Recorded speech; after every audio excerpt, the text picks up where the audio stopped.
Assalamualaikum warahmatullahi wabarakatuh. Saya Desi Ramada, jurusan Komunikasi Penyiaran Islam, semester 5 kelas D.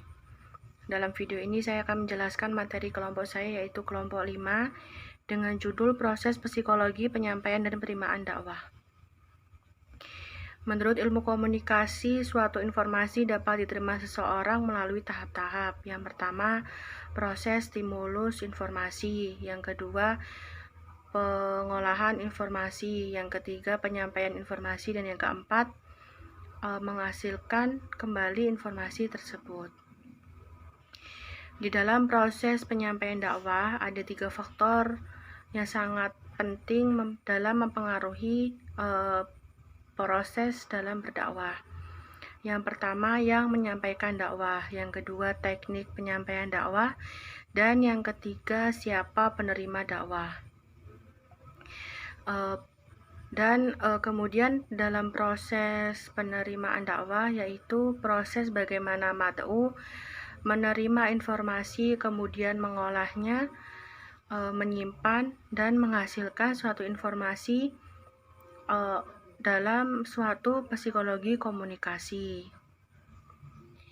Dalam proses penerimaan dakwah, yaitu meliputi ada yang pertama sensasi, yang kedua persepsi, yang ketiga memori, dan yang keempat berpikir. Yang dimaksud dalam sensasi adalah yang menangkap stimuli. Contohnya dalam kegiatan berdakwah, seorang dai tampil ke depan mimbar, kemudian yang langsung ditangkap oleh mad'u adalah sosok tubuhnya. Kemudian ketika seorang dai berpidato, yang ditangkap adalah stimuli suaranya.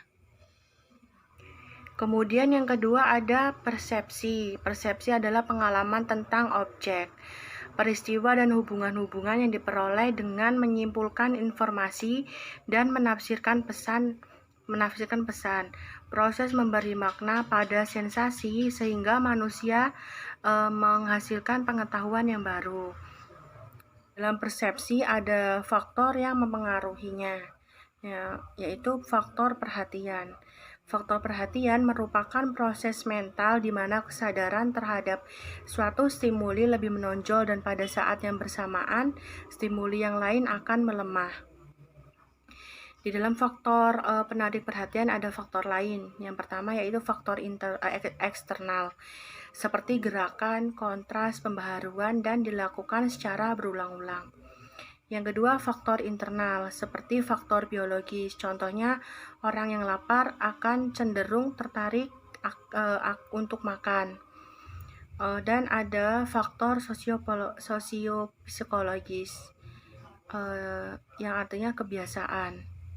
Dan yang ketiga adalah faktor fungsional, seperti kebutuhan, kesiapan mental, suasana emosional, dan latar belakang budaya. Yang ketiga yaitu memori. Memori adalah salah satu kelebihan manusia adalah kemampuan menyimpan informasi yang sangat banyak dalam waktu yang lama dan dapat mengingatnya kembali. Dalam proses mengingat dapat terjadi beberapa cara, yaitu yang pertama peningatan, yang kedua pengenalan, yang ketiga belajar lagi, dan yang keempat rekonstruksi kembali. Dan yang terakhir yaitu proses berpikir.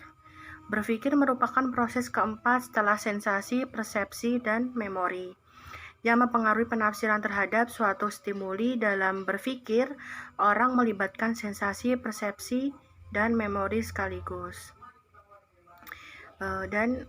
Begitulah sedikit penjelasan dari materi kelompok 5, yaitu tentang proses psikologi penyampaian dan penerimaan dakwah. Jika ada salah-salah kata, saya mohon maaf. Dan saya akhiri. Wassalamualaikum warahmatullahi wabarakatuh.